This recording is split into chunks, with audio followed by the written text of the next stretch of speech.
velkommen til Samtaler om Fremtiden. Jeg er i Van Horn, Texas, som I kan se her bag mig. Der er bjerge og en highway, som rejser igennem. Med mig her i dag har jeg Matossian. Mark, and now I'm going to switch to English. It's probably easier for you, right? That's a little I know you easier. have many talents, but Danish might not be one of them. Not yet. So can you please introduce yourself to us and tell a little bit about what you do? Mm-hmm. I'm Mark Matossian. I work in Silicon Valley in technology, of course, and I'm also an entrepreneur and work with startup companies, especially aerospace startups. We had a really exciting launch yesterday.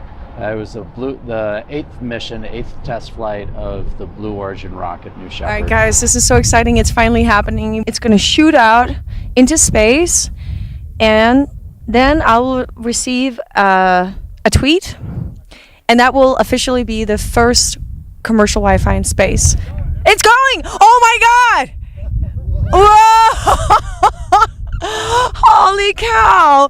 A ball of fire, and I just see it shooting right up. Yes, ladies and gentlemen, we have a rocket launch right there. April 29th was a special day for you guys, and I guess for humankind, because we officially now have commercial Wi-Fi in space. And what does that mean? It means that you, I, me, or him and her will be able to communicate freely in space. We'll be able to take selfies and tweet and in the future call, right? Yes. Mm-hmm. Because tourism in space is not that far away, as I understand. No, it's not. And there are several ventures working on this.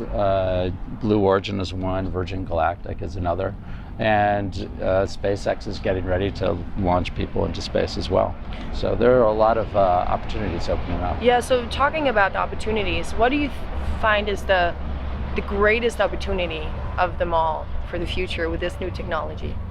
I think really it's about advancing mankind into space. Advancing mankind into space. Absolutely, but instead of having just a singular drive of the space race from the Cold War in competition between the Soviet Union and the United States, that drive caused a lot of advancement in technology, but it didn't necessarily create a sustained presence in space.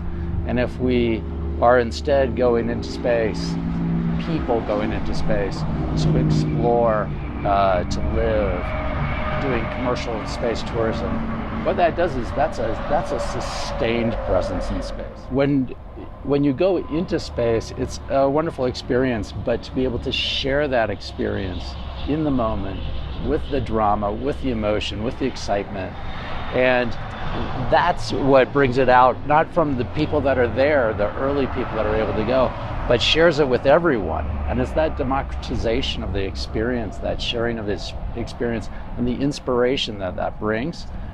That's an amazing thing, and that's what we were working on here yesterday, here in Van Horn, Texas, is the telecommunications pathway to be able to share that experience, that emotion with everyone, what it really means to be in space. So when do you think you and I will be able to go to space? Like, oh, hey honey, do you want to go on a trip this weekend? Let's go to space. Like, instead of let's go to Rome, let's go to space. When do you think that will happen?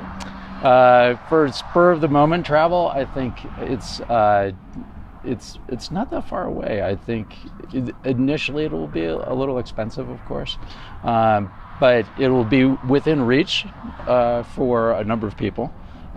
In terms of, honey, let's go to Rome, I think that's or Van Horn. Yeah, or Van Horn.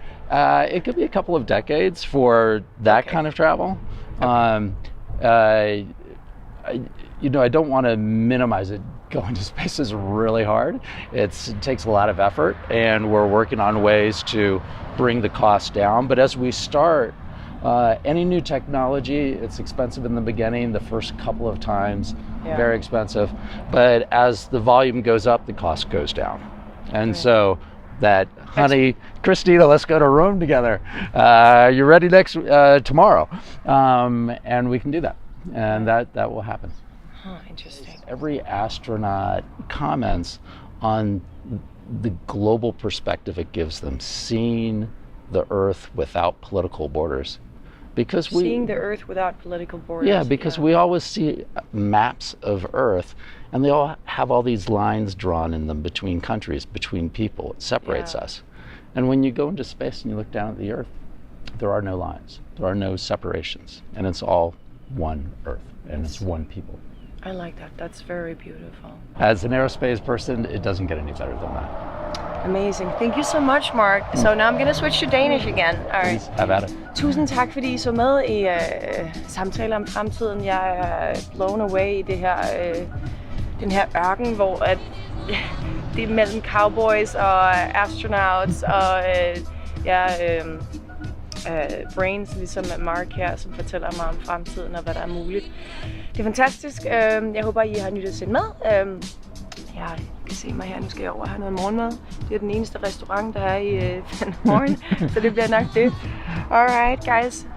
Thank you so much again for joining me. Have a safe. I know you have to go back to San Francisco now, yes. Right? Okay, cool. Safe travels, Mark. Thank you so much. Thank you.